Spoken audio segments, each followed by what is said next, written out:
welcome to episode number 17 of Conversations for the End. Today's guest is Alexander Vesely, grandson of Viktor Frankl. He earned his Master of Science in Psychotherapy Science from Sigmund Freud University in Vienna. He completed his clinical training in logotherapy and existential analysis under Elizabeth Lucas. Since 2022, Alex has been instrumental in building and teaching at the Online Academy for Logotherapy at the Elizabeth Lucas Archive, bringing Viktor Frankl's meaning-centered approach to students worldwide. He also serves as director of the Viktor Frankl Media Archive in Vienna and is the co-founder of the Viktor Frankl Institute of America. Alex began his professional career in film and television production. He co-founded the Vienna-based production company Clipwork and later collaborated with comment production group dramaturge Christian Mukunda and the Los Angeles-based production company Straight Up Films. He has also taught at the University of Television and Film in Munich. He is the director of the award-winning documentary Victor and I, a personal portrait of his grandfather, and Wizard of the Desert about American psychiatrist Milton H. Erickson. In recognition of contributions to spreading Frankl's legacy through film and education, Alex was awarded a Doctor Honorary Course degree by the Universidad Femenina del Sagrado Corazon in Lima, Peru. Alex is an international speaker on logotherapy and lives in Vienna with his wife and son. This was a really special episode for me. Viktor Frankl's work, particularly Man's Search for Meaning, was a book that it helped put my life in perspective and pulled me out of a really difficult place about 5 years ago, and put me on the path to where I am today, speaking to his grandson. And Alex is a pleasure to speak to when it comes to these ideas and his own insights into these ideas. So look, I'm not going to talk on too much because I want to let the podcast speak for itself. But yeah, please, if you're following on YouTube, if you are watching on there, then please subscribe. If you want to head over to our Instagram, to the TikTok, please do that. You can listen on Spotify and iTunes if you want to listen to this on the go. But yeah, I really hope you enjoy. Here we go. Alex Vesely.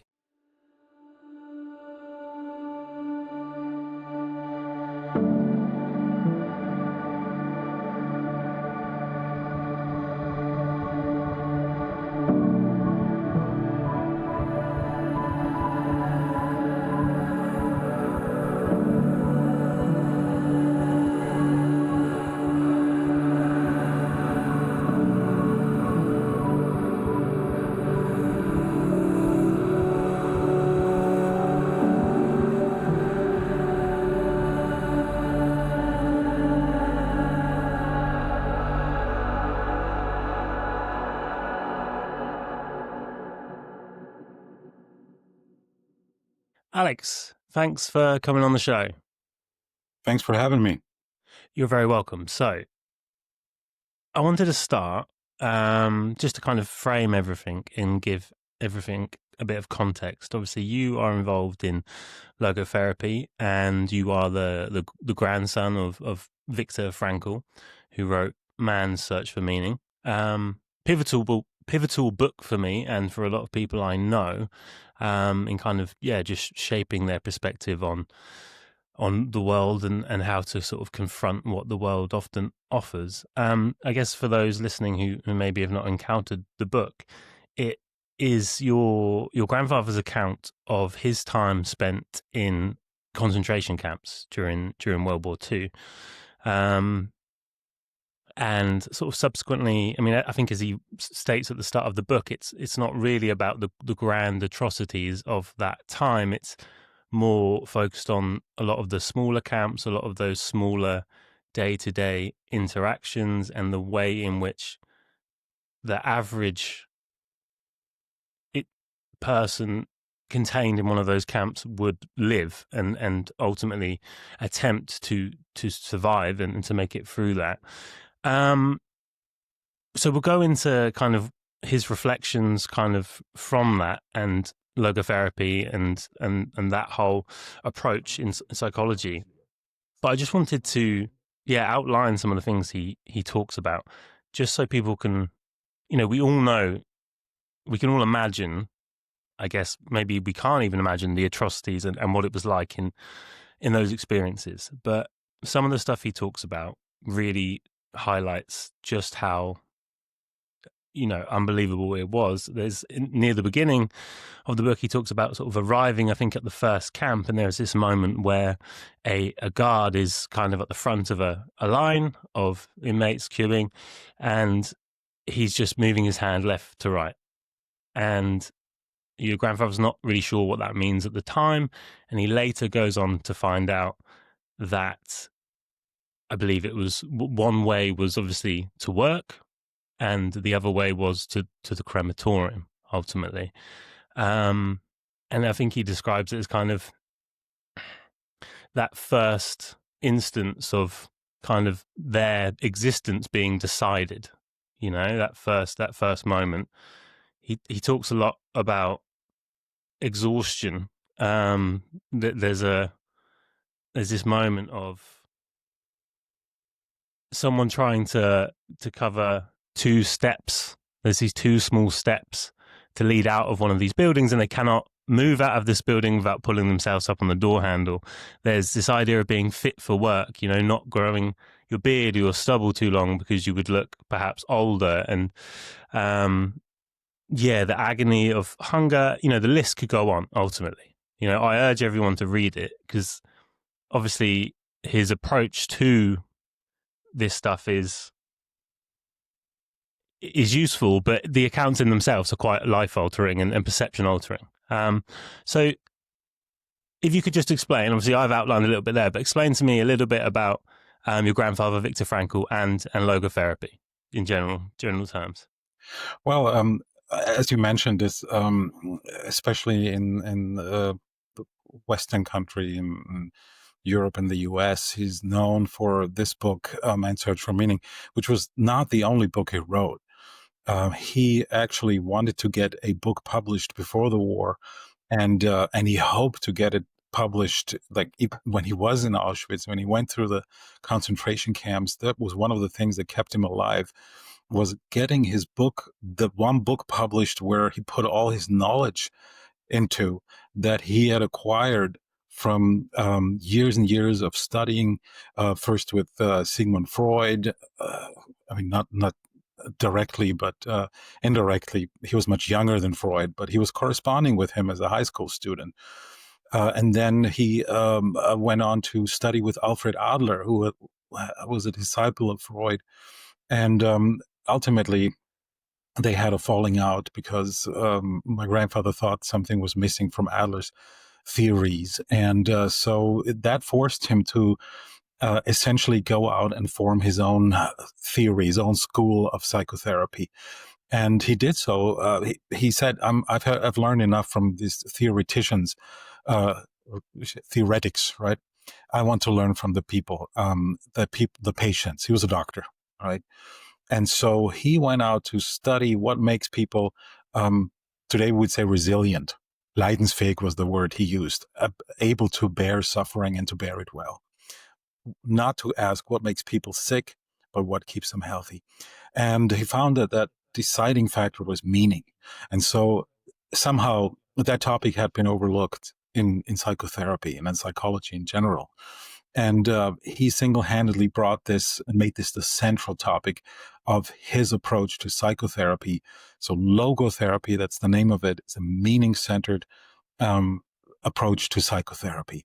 And so that was his work, and he'd done all that long before the Holocaust, and he had seen the efficiency, he had seen how much of an impact that had, and how much could be done with it to change people's lives, or to help them change their own lives once they find something that's meaningful.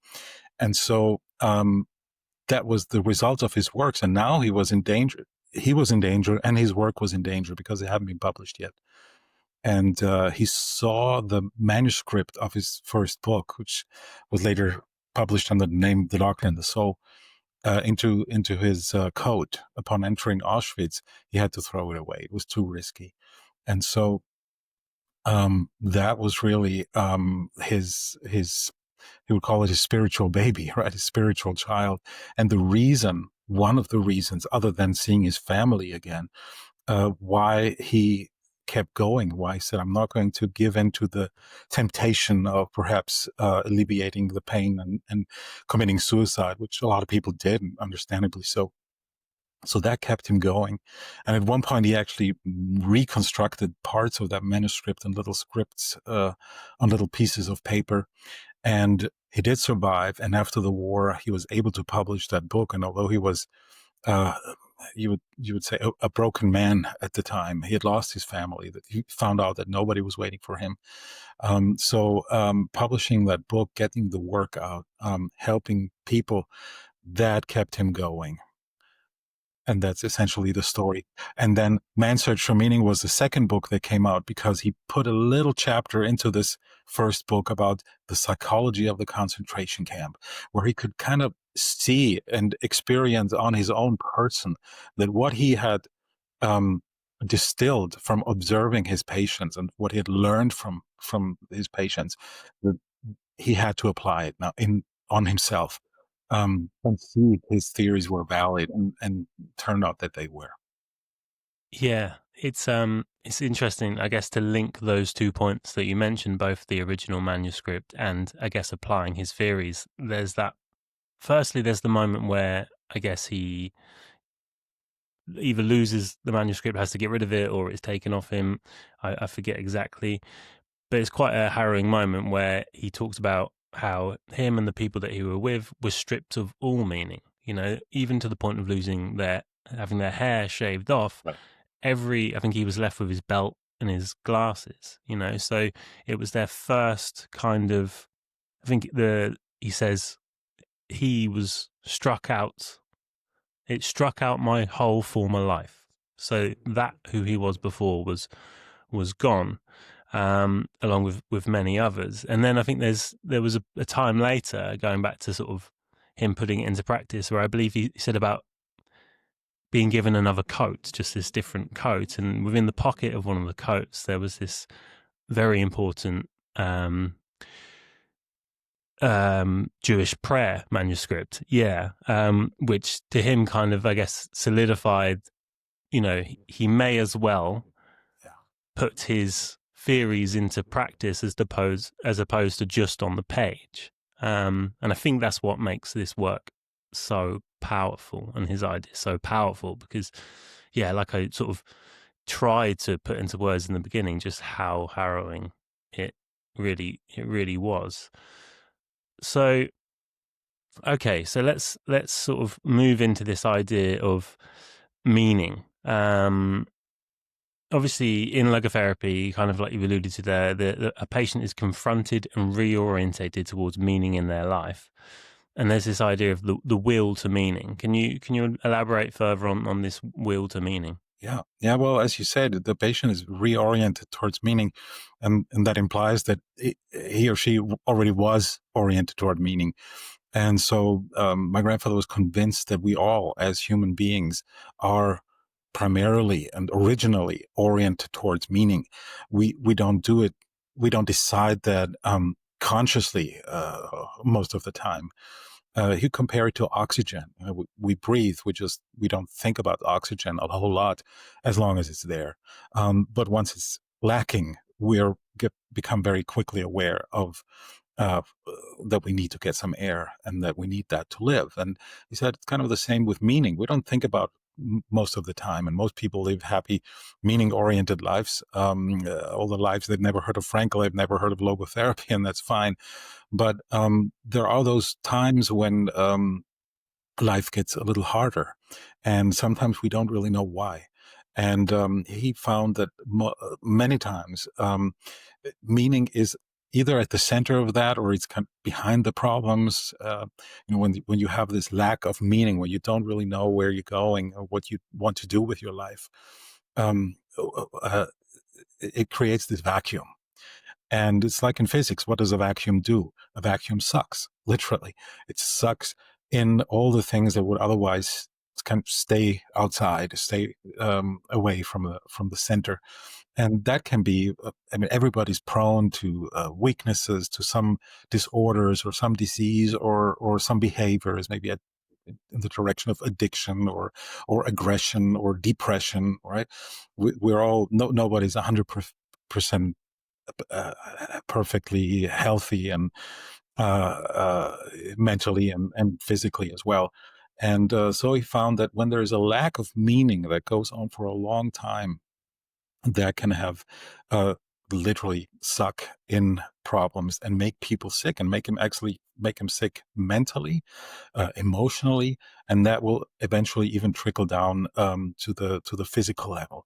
For example, and express itself as a depression. So he was the first, and logotherapy to this day is the only psychotherapeutic method or school that accepts or that defines that there is a depression that has nothing to do with lifestyle, that has nothing to do with genetics, that has nothing to do with chemical imbalances, but that has its root or its main root in a lack of meaning. That lack of meaning can make people sick.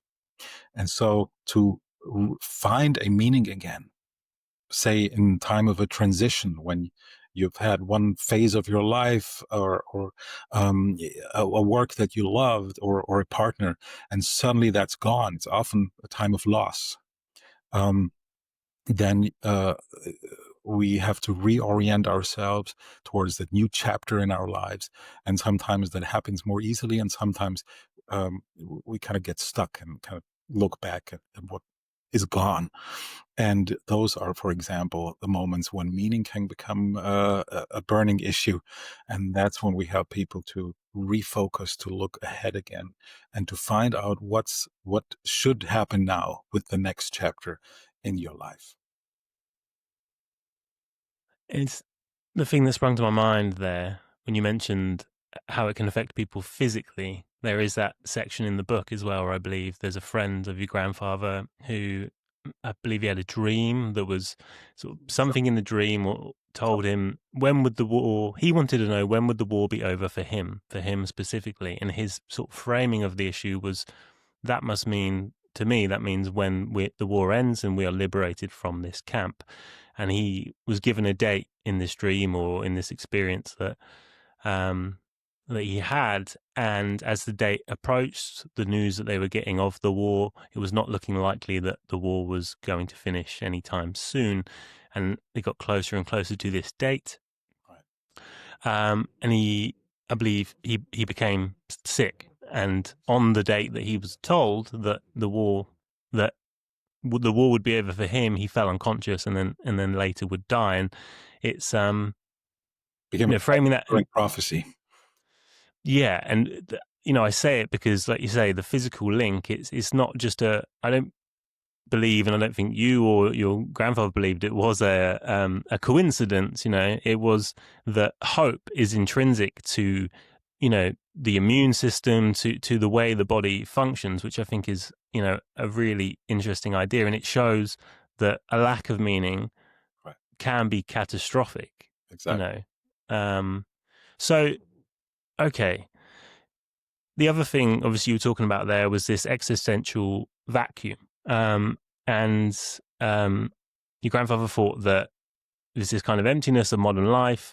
And he thought it was kind of, I believe the phrase he used was the neurosis of our time, or something along that line. Every time has a kind of collective neurosis. And he thought that was perhaps ours, possibly due to a loss of kind of instinct just from human evolution and a loss of tradition. On this podcast, I harp on a lot. I think a podcast doesn't go by where I don't mention the idea of disenchantment and the kind of loss of meaning from the world, from reality as a whole. If people perhaps are they don't know what they don't know, so they maybe don't know that their life lacks meaning. They are feeling, like you say, it could be depression, it could be a whole host of different symptoms. Perhaps they're in addiction or various different behavioural patterns that could, from your perspective, point to perhaps a meaning crisis. Where's the first place that they can look in a world as well that perhaps is devoid of meaning, more so in, I guess, culturally it feels that way, perhaps. Where would you suggest people start to look or start to question within themselves?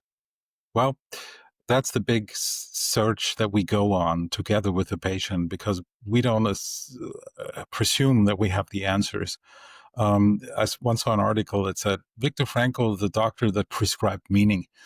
And it was not the worst article, but already the headline got it wrong, because that's one of the things that he made very clear, that it's not the role of a therapist or a psychiatrist, and much less of a logotherapist, to attempt to give meaning. That would be, trying to say, okay, this is good for me, or this is what I would do. Why don't you do it? People won't accept it. And even if your ideas are great, probably they won't accept it, because if it comes from someone else, it is hard to accept ready-made solutions. People don't like that, and rightfully so. And so he said meaning has to be discovered, and it has to be discovered by every individual themselves. We can't do the work for them. We can't make the decisions for them. Even if you've discovered it, you still have to decide whether or not am I going to do it or not. But it has to be uncovered, discovered. We kind of prescribe meaning. The best thing we can do is describe meaning. That means maybe tell the story of an example, or ask people, is there any person in your life where you would say that person has lived a meaningful life, that person has had a good life? That's a kind of life maybe that I would think would be great. And then you ask, what aspects of that are you drawn to? What is resonating with you about this life, about this person? And then you can find what are these person's values, or where do they connect with something in the world that's maybe a need, something that needs them, something that needs to be changed, something that can be done better, that can be fixed, something that's not there yet, that nobody's thinking of and they are thinking of. And so the meaning comes in many forms and in many ways, but they have to be discovered. We're there just as catalysts to maybe point our fingers and say, how about there? How about there? And sometimes we go into the past. So oftentimes people, when you ask them about their past, I mean, you would think in psychoanalysis, it's usually about what happened in your past that was bad and that was traumatic, and that shaped you and affects you negatively today. We don't do that in logotherapy. We turn that around, and we ask moments that people remember where they actually felt really alive. When was the last time you really felt sort of at peace with the universe or your life and the world around you? What was a good moment? And sometimes it turns out, often actually turns out, that when people go back in time and recall some situation where life felt right and good, that there's some value, something of importance to them that they recognized and that they had been in touch with in that moment. And maybe that was forgotten. Someone might say, okay, it was I don't know, going with the soccer club over for a camping trip or something, right? And you have to ask, what was it? They say, was it sitting around the fireplace, or playing music, or sleeping under the stars, or what was it? Was it nature, whatever? And you find out, and then you can see if that person maybe has an affinity to um, uh, uh, helping young people, or to music and the experience of community, or being out in nature. You can extract those values and see, aha, this is what matters to this person, or this is something they've done before and then kind of left it to the side and maybe forgotten about it. And then we rekindle that and ask the question, well, how can you bring that back into your life right now? Is there anybody that might need you now? Is there any place where your talents and your interests and what you gave to the world um, is actually needed right now? So you see this kind of Copernican twist there. We don't ask what's good for you, but we ask, what are you good for? Yeah, and I like that idea of looking into the past as well. I think, again, perhaps with the kind of mainstream bringing forth of psychology speak, and a lot of people look to the past to kind of blame their current situation on, I think, perhaps sometimes, and knowing that sort of back in the past there is also, a glimmer of perhaps what your future holds as well is positive. Yeah, there Okay, usually is. It's usually not all bleak. Even the worst childhoods If you look closely, you'll find moments where you said, okay, well, there was this, I don't know, this uncle who was mean to me, but then there was also this aunt who was really nice to me. But, Mm. usually it's the way you ask too, so that what will people remember? And that's not to downplay the negative, of course. I mean, negative experiences do have an impact, and we all wish people a childhood where they haven't had them or had very little of them. But our Viktor Frankl's point of view was that whatever happened to you doesn't have to be a determining factor deciding over your whole life and how you're going to build your future. You still have a say as a person, not about what happened to you. Nobody can change that. But what you can always change is your attitude toward what happened to you and your decision. What am I going to do about that? If I've received a lot of negative, if a lot of people have been mean to me, am I going to continue this and just pass this on to others or, to my own children? Or am I going to say maybe because maybe despite these experiences I had, I'm going to do it differently, or even because I had these negative experiences, I'm going to set out to make it different. And then if that's achieved, which is, um, admittedly a great human achievement because it's not easy, but to break that pattern and to say, because of that, I'm going to do it differently. That is something that we are also free as human beings to do. Nobody chooses for us. And then if that happens, if that is achieved, that person has actually retroactively, Frankl used the word squeezing out, so squeezed out some meaning out of the bad that happened to them, in that it prevents in the future some other people who might have had to experience a similar fate to fare better. Yeah, and I think I like because obviously that's the discovering of meaning that, like you said, is unique to every individual. And would you agree that perhaps a good starting point before that, before or around the time that discovery maybe starts to happen, is maybe the acknowledgement of some of the stuff you were saying there, which is, I mean, there's this quote in the book, which is, when they were in the camp, he realized that they all had to shift their perspective. It was not what do I expect from life, but what does life expect from me? And I think it's such a powerful quote, Yeah. in that instance. And I know he didn't believe that human beings needed to be at kind of homeostasis, and he thought that there should be a kind of attention. Attention was there for a reason, and that within that tension, something perhaps would beckon to you. So on that note, if you don't mind, let's shift more towards sort of suffering and this these experiences. Obviously, your grandfather Viktor Frankl experienced, what would be seen to many as the pinnacle of suffering, really, and was able to formulate these ideas and, as we've said, put them into practice in many ways. He talks about right action and conduct as the answer, unique to every moment. So that will change, moment to moment as you go through life. And sometimes, I also thought this was quite powerful, that means accepting fate and bearing one's cross.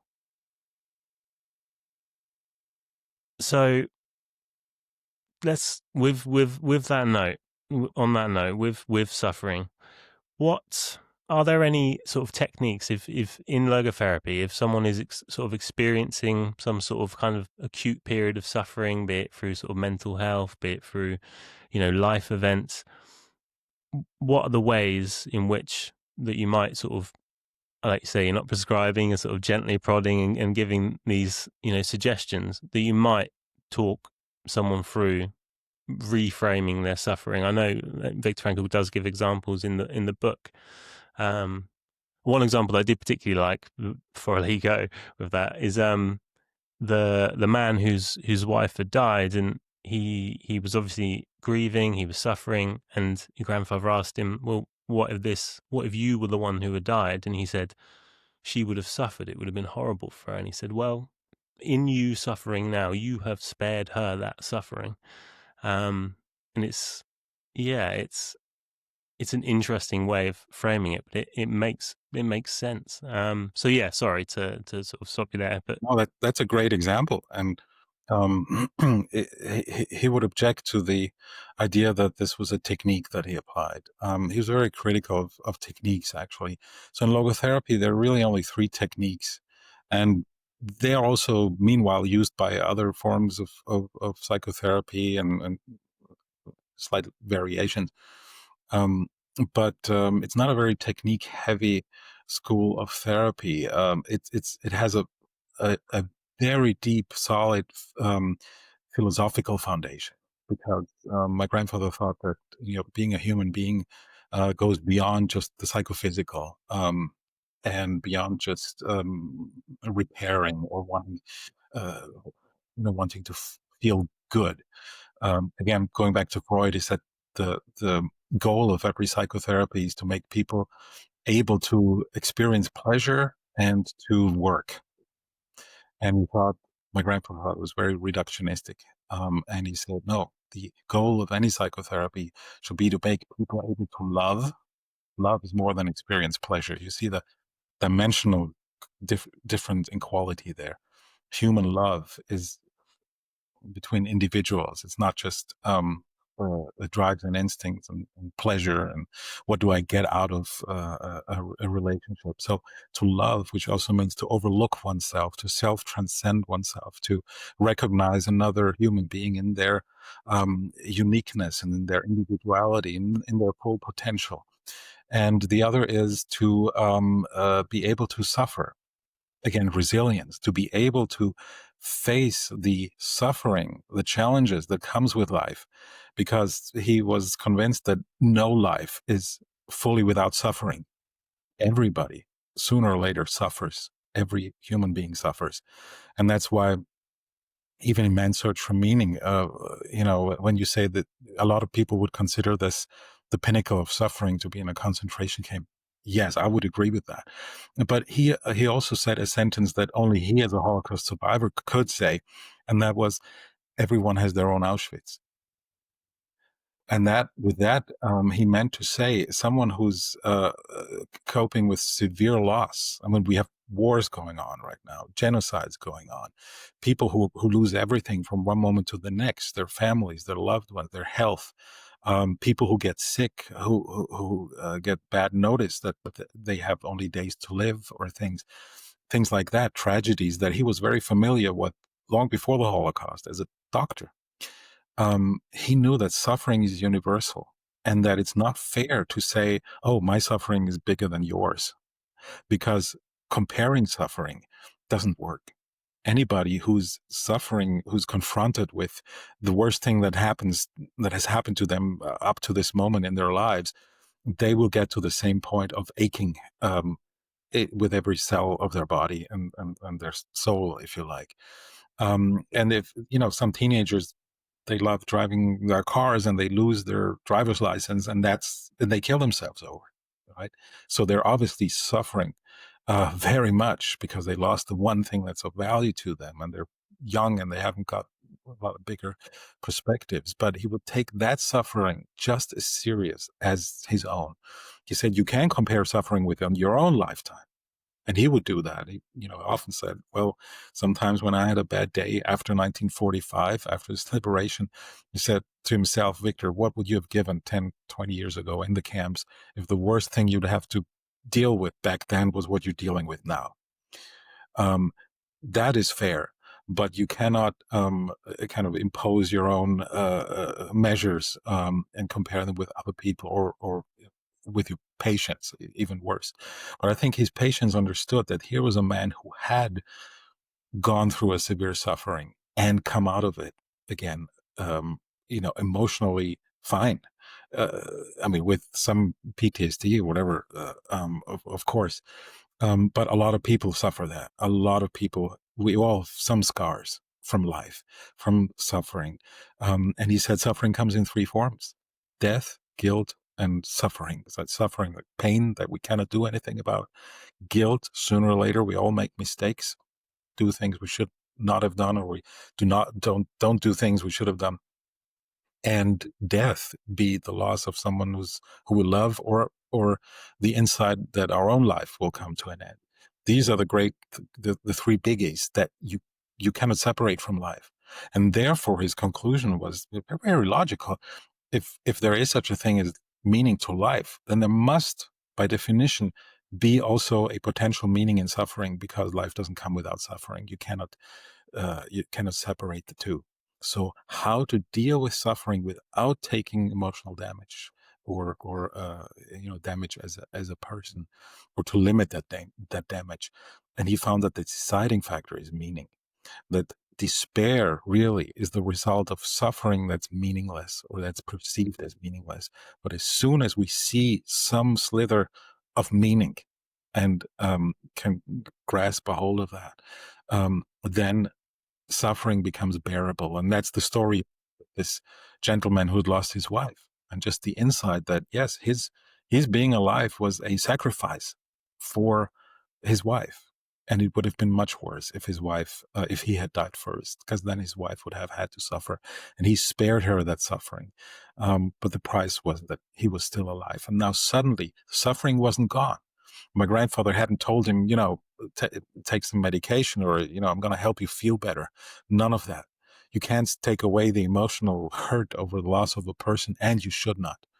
We're not so much focused on good feelings. Good feelings are great, but they are not the be all and end all in life. There are things that are more important, and meaning is one of them, and fulfilling meaning is one of them. Yeah, you mentioned sacrifice there, and I believe the quote, again, he says, after speaking about giving that example, he says, in some way, suffering ceases to be suffering at the moment it finds a meaning, such as the meaning of a sacrifice. Exactly. Yeah. Meaningful sacrifice. That can be one way that suffering now becomes bearable. And again, some of the sort of harrowing kind of accounts.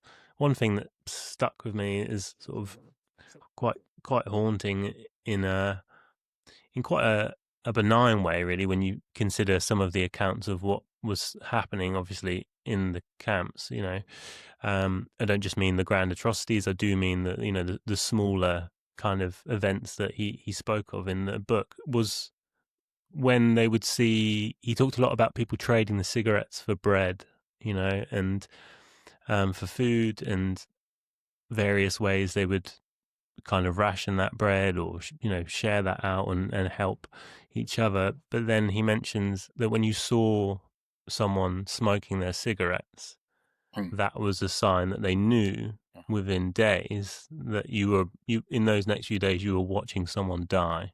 Right. Because they'd lost that orientation as to why they were there anymore. It had all become pointless. And then they find themselves giving up, which is an oddly haunting image in amongst a series of extremely haunting images. Okay, so Alex, I'd like to talk a little bit more about you. So you're a filmmaker as well. Am I right in saying that grandfather did he give you your first video camera? He did.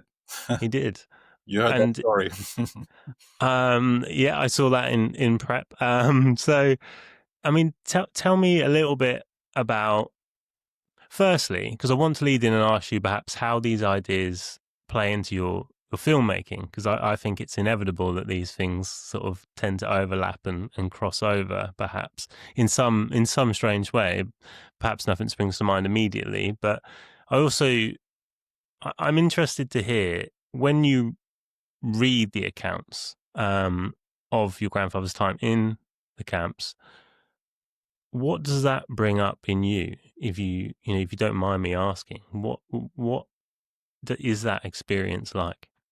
Well, first of all, I've only read Man's Search for Meaning a couple of times, and the first time was actually very late in my life. I was already 19 years old, and I was on the way to a conference on his behalf, together with my sister, because it was getting too old to travel.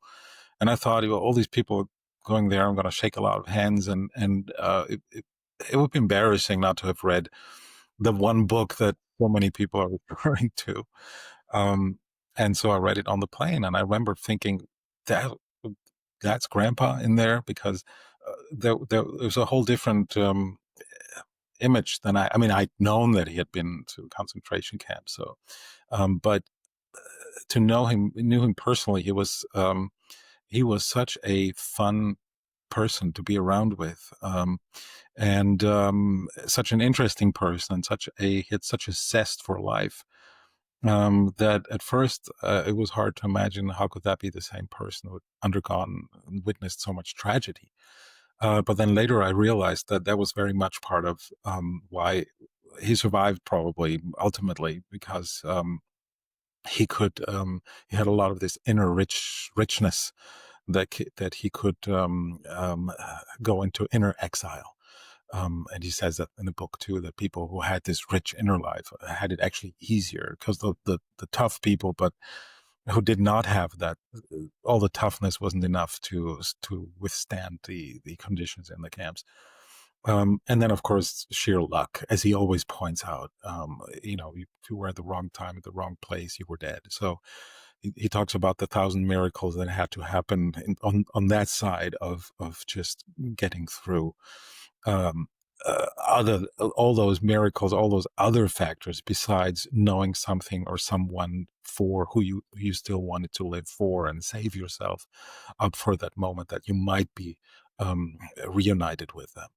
And so, yeah, I I later realized, it slowly seeped in, that his humor, that's a survival skill, and one that he had cultivated early on, and he was one of the first to actually use humor in therapy. Humor has a big role in in logotherapy, Mm. because it creates this little distance, this momentary distance of, you know, me, myself, and my situation. You have to Yeah. put above for a second to be able to laugh about the absurdity of a situation. And we as humans, we can do that. We have that ability, and there's a lot of potential there for therapy. And he saw that, and he applied it on himself, and I think that helped him. And other than that, the Holocaust itself was not often a topic when we were together. He was very much a psychotherapist. He was very much a doctor. He was very much into helping patients, working with patients, refining his methods, meeting other therapists.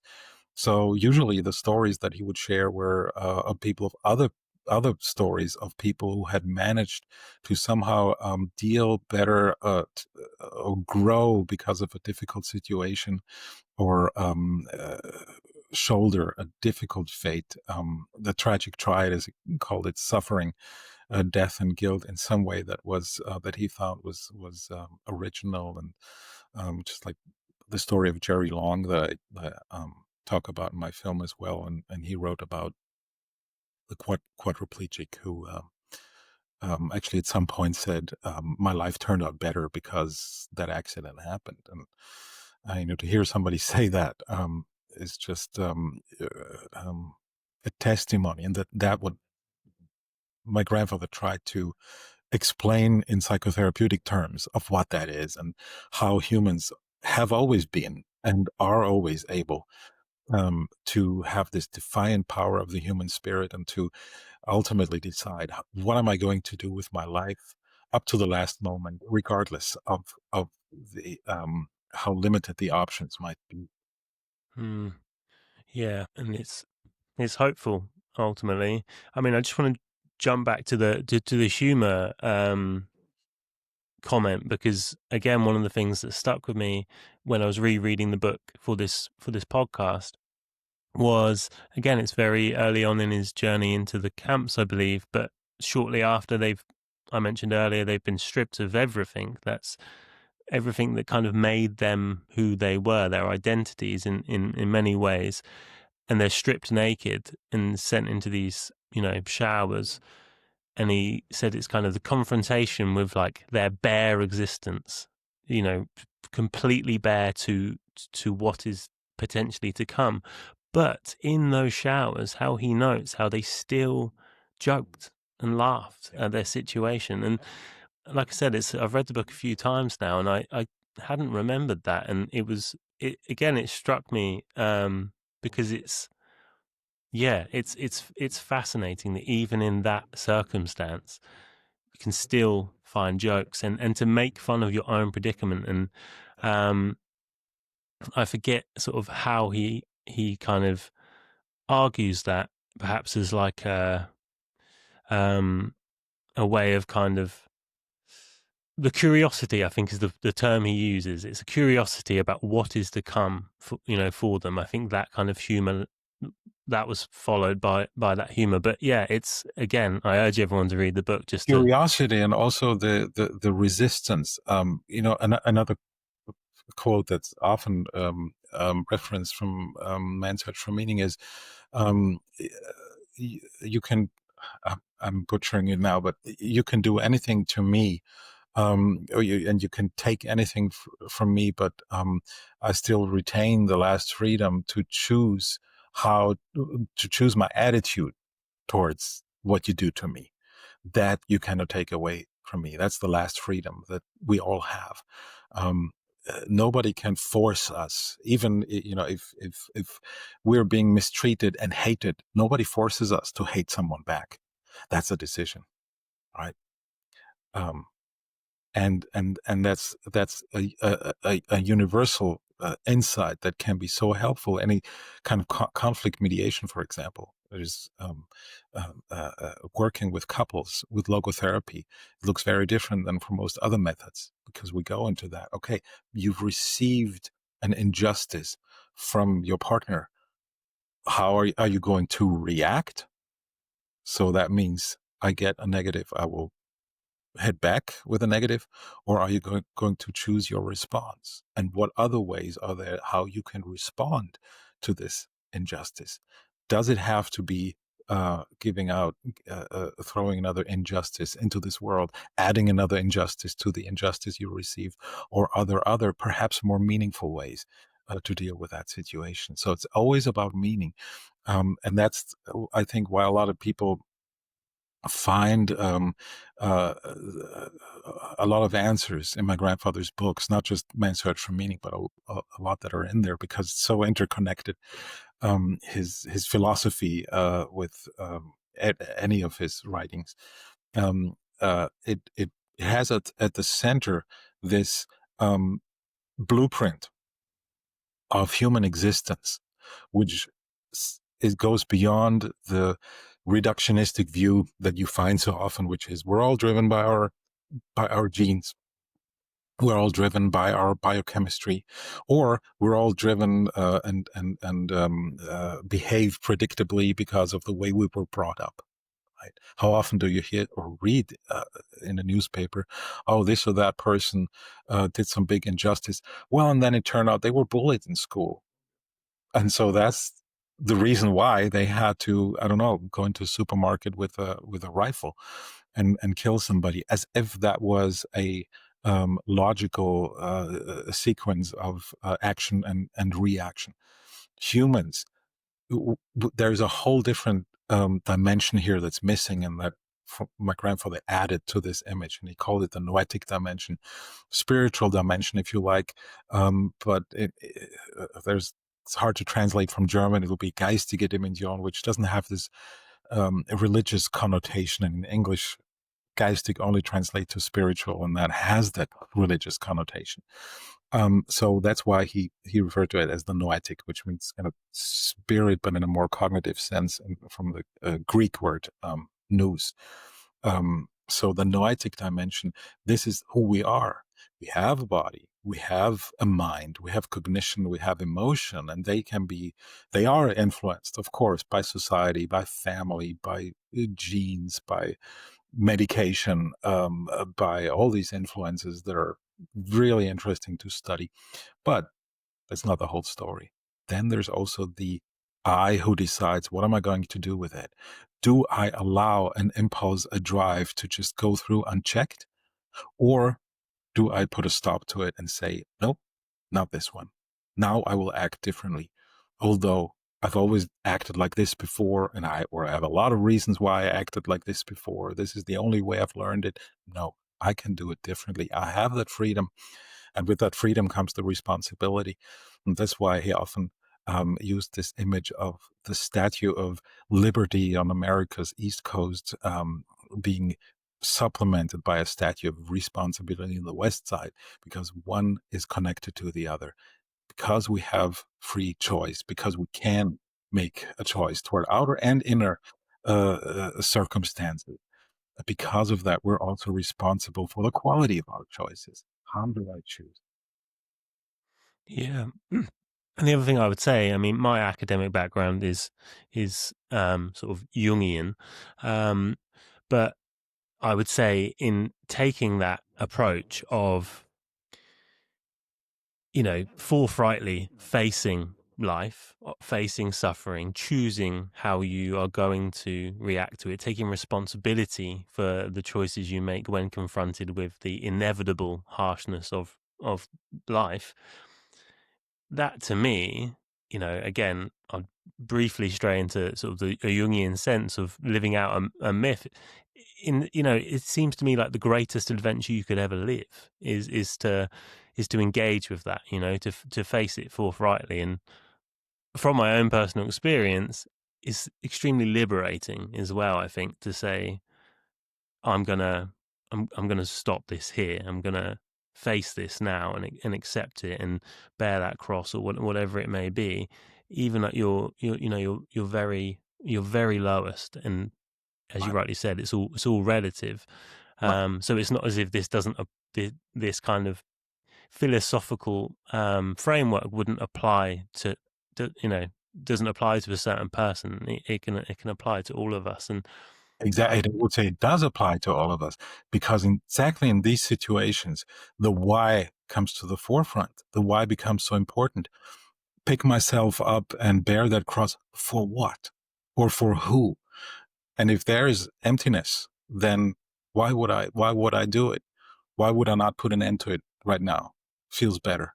So if Freud had been right, that it's all about pleasure, gaining more pleasure and avoiding displeasure, then there would be no reason to not uh, make the final choice and leave things um, and leave this life as soon as it becomes unpleasant. But the for what or for who is what carries us through those darkest moments, and that goes beyond the self. mm, And he would say the question wasn't survival in the concentration camps. It wasn't survival. It was survival for what? Mere survival in and of itself is not meaningful. It's just like people who are so into health, right? And they want to be healthy and eat healthy and drink healthy and do a lot of exercise. Yeah. Well, ultimately, for what? For what do you want to be healthy? What do you do with your healthy body and with your life that you're healthy? Will be 100 years old, and should it say on your gravestone, you had the healthiest life? Here's Alex. He was really healthy until he died at 120. Who cares? Right? mm, It'll be forgotten. But what we do with this life, who or what do I need to stay healthy for? Is there a person that's dependent on me, or is there a person that loves me and would like me to be around longer? Well, that's a reason for me to say, okay, I'm gonna, I don't know, not eat that quarter pounder with cheese every day. mm. Yeah, and I'm glad you've emphasized that part, because obviously Viktor Frankl mentions the Nietzsche quote of "He who has a why can overcome almost any how."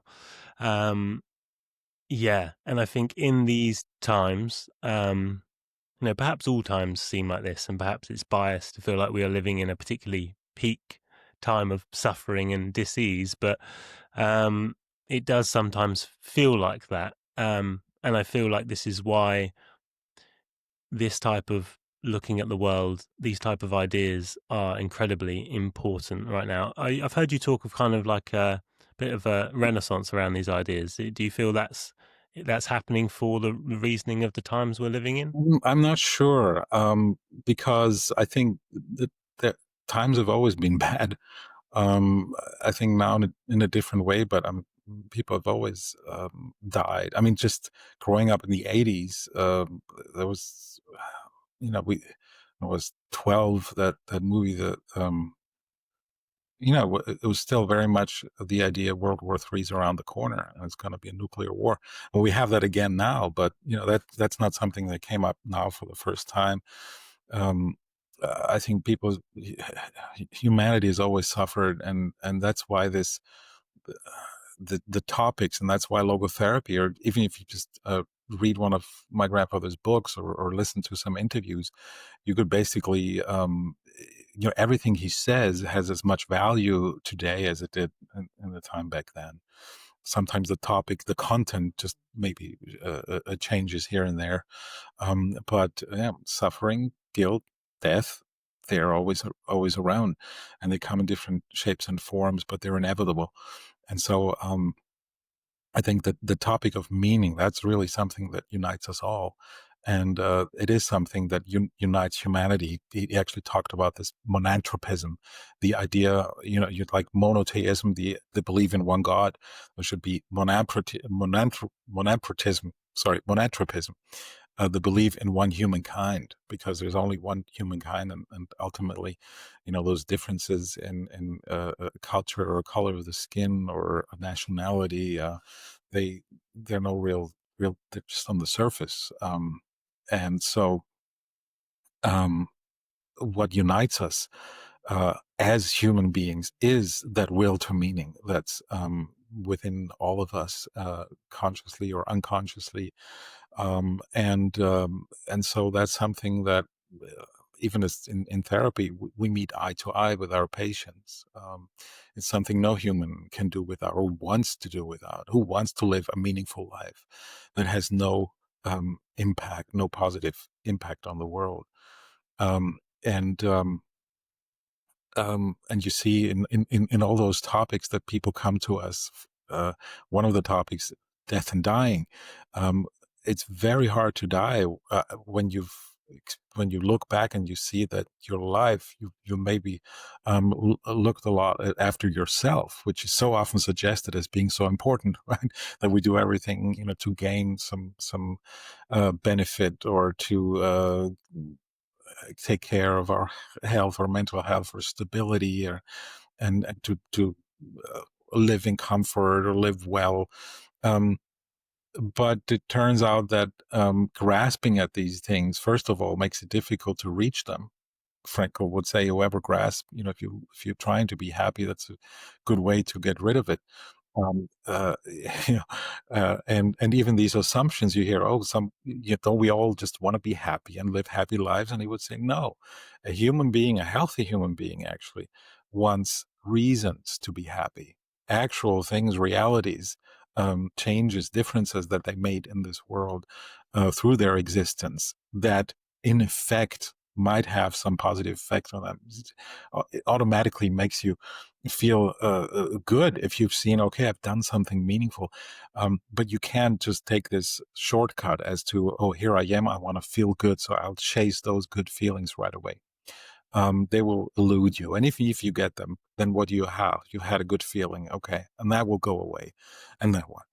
And so, but once you've fulfilled a meaningful task, you've done so once and for all. And it kind of, in a way of a detour, has that effect, that side effect, that also you feel good about your life.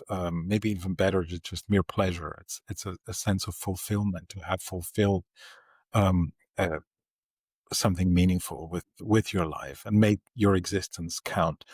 And so those are the things that also make it easier in the end to say goodbye. And people have lived empty lives and said, well, there were a lot of things, a lot of meaningful opportunities, but I didn't take them for some reason, because it wasn't the comfortable way, or it was the risky way, or it was something that didn't ensure that I would be popular, which is such a problem nowadays with social media, right? It's all about the likes. Well, you can do meaningless things and get a lot of likes, right? You can do meaningful stuff and get a lot of criticism for it, but that doesn't make it wrong, and that doesn't make it less meaningful.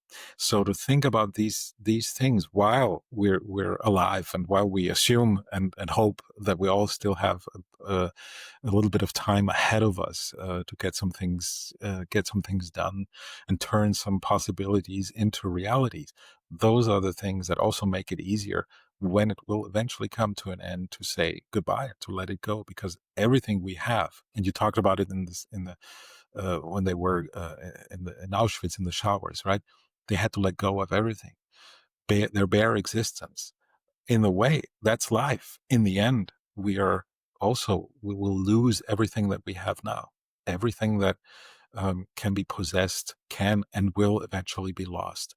But that doesn't mean that we as human beings, that our existence is eliminated from history, that the decisions that we made are eliminated from the reality of the world and from the reality of the past, in which they are forever preserved, and even death itself cannot take it away and undo anything that we have done, that we have lived, or any difficult situation, any tragedy, any suffering that we have shouldered and taken upon our shoulders bravely, that also cannot be taken away.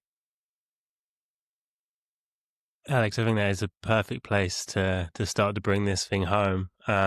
Such a great message. Yeah. Deep. Perfect though. Perfect, honestly. Thank you so much for your time. I'm eternally grateful to you. I'm eternally grateful to your grandfather for pursuing his work and to figuring out his why and living his meaningful life, because genuinely, and I speak for myself, but I know many people who that book really got me at the very least, and like I say, a few people I know out of some really dark times where perhaps self-pity and kind of that sort of nihilistic thinking was running a bit too high, and it just reading the accounts alone was enough to put things in perspective, to say, okay, like now is time to change this and to take action and to move forward in the right way. So eternally grateful. Congratulations to you. And No, well, yeah, like I say, I encourage everyone to read the book. I want to just spin back very quickly. Just firstly, where can everyone find you? Where can people watch your films? Where can people engage with you on social media or online? Where is all of that? well, my film about my grandfather, called Victor and I, that's available on Vimeo. You can find it there. I did another documentary on the great Milton H. Erickson, um, and that's also on Vimeo. It's called The Wizard of the Desert. And I teach logotherapy now in several places, and one of them where I work all of the time is the Academy for the online Academy of Logotherapy. It's a new project. People can study logotherapy online, and that's at logotherapy-online.com. And also there is the Viktor Frankl Institute of America, VF, VFIA .com, and there you can kind of take a little less deep dive into logotherapy. That's a little shorter and kind of an overview over what that whole thing is. Perfect. Alex, again, thank you so much for your time. Thank you.